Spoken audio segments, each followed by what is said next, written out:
Everyone gets lighter. Life is lots of presents, and every single day you get a big bunch of gifts under a sparkling pine tree hung with countless balls of colored lights, piles of presents wrapped in fancy paper.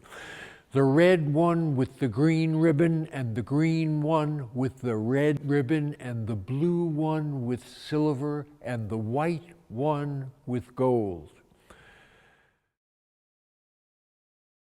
I'm 77 years old, and I've been a poet since I was 14. And this is in sort of 1949, I think, or whatever, it's the Stone Ages, or 1950. And what happened is I was in class, in an English class, literature class, and the teacher said, go home as homework and write a poem. I was very shocked, because this is 1950, it's medieval times. Nobody said those kind of things. We read poems, but it seemed to be it's not like now where everything's sort of a bit organic and poetry seems normal, natural. It was, I said, I can't do that. It was like another realm. So I went home, wrote a poem, and we had a week to submit it, and I did, and she waited a few days, and she read our poems, and she said, well, there's 3 poems I really like best. And so she read the first, second. I was the third best.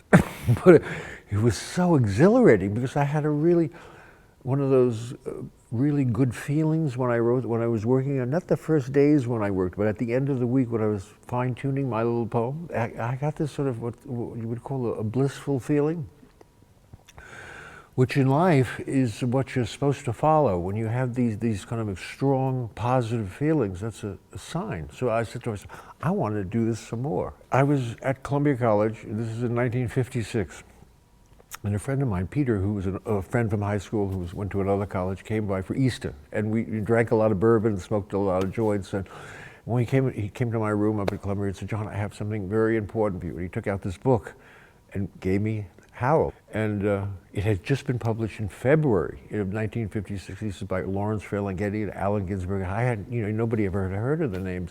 And I said, thank you, Peter. And I looked at it and I put it down. And he said, John, this is really an important poem. It's going to change your life. And I said, Peter, that's all I do is read poetry. I don't want to read any more poetry. I want to live, when you're young, I just want to live life. And he said, you don't get it. And so I started flipping through it.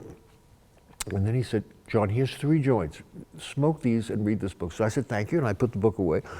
And then 2 weeks later, I read Howl. I smoked a joint and read Howl, and it completely blew my mind.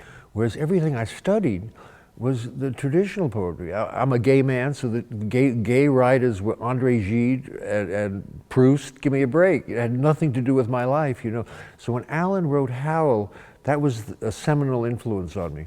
And this was a reflection of my mind like I had never, ever experienced. I think those very early years, even though I did not know what I was seeing, and I didn't become a poet that performed until many, many years later, I think, but that was a seminal influence on me, that was poetry. I had sort of these little moments of good luck. In 62, I met Andy Warhol.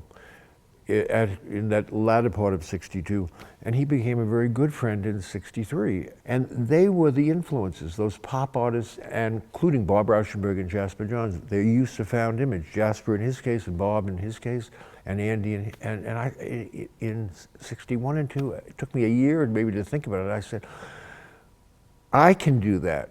If they're doing that for painting and sculpture, but it was mainly painting, why can't I do it for poetry? Because you saw what they did every day. I mean, you saw how each one of them differently, how they chose an image, and why they didn't choose certain images that were loaded, or just the way they treated their art. And that's what propelled me to do everything I did, is these artists, and not the poets. Because at the same time, Frank O'Hara and John Ashbery are friends. Both of them separately. John Ash had returned from Paris in 63, and Frank was a friend from earlier. And they hated me because they're modernists. If you don't follow the modernist formula or how you make poetry, they loathed you. And then I'm sort of in Andy Warhol's sleep, so they really hated me. I mean, they liked me as a person, because they were all gay and I was a young boy, you know. And so they were absolutely no help, you know. And then there's Allen Ginsberg, who's now a really good friend, and he hates my poetry because he's a lyrical poet. And even though he's enamored by Duchamp, he hated everything Duchamp stood for. And he would say, I don't know why I think he's the greatest person in the world. I don't like what he stands for. Which is funny when he says that, but when you're there, on the other side, it was sort of appalling. I mean, so all the poets, I said to myself, are no help, and I just followed my mind. And then Ted Berrigan published it in C magazine in '62, and then I went to I was just this kid, and I saw there was 40 people in that magazine, so I went, and there was a huge crowd, and I was sitting in the back, and he said, the next poet to read is John Giorno. I said to myself, what? I've never read, never performed ever. So I had to get up there, and I stood there. I read these two poems, and I was terrified. Not only was I shaking, but my legs, you know when your legs do this, and you don't know if you're going to fall down, and your throat is strangled because everything is so tight. And in that 2 or 3 minutes, I was pouring sweat, and I just got through it and sat down, and I said to myself, what happened?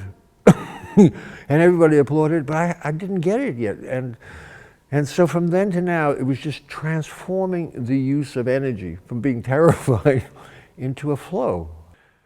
It's not what happens, it's how you handle it. You are in a water bubble human body on a private jet in seemingly a God world, a glass of champagne, a certain luminosity and clarity, skin of air, a flat sea of white clouds below, a vast dome of blue sky above, and your mind is an iron nail in between. It's not what happens, it's how you handle it. First was when I write a poem, and actually I write it on the computer or longhand or whatever, just these phrases, but I constantly rehearse or perform it from the beginning, just to hear the sounds at the very beginning. What often happens is, traditionally, a poet writes a poem and he never even hears it. I mean, maybe later on he goes on and performs a sonnet or any of those traditional poems. In his mind, he's working out the rhythms and all of the musical qualities. But that's not good enough for me, because those poems that I just said are meant to be read in a chair by yourself at night with a light over your head. And so when I work with the poems, the phrase, as a phrase, I just say it to see it sound, and you can see what's wrong by just saying it once.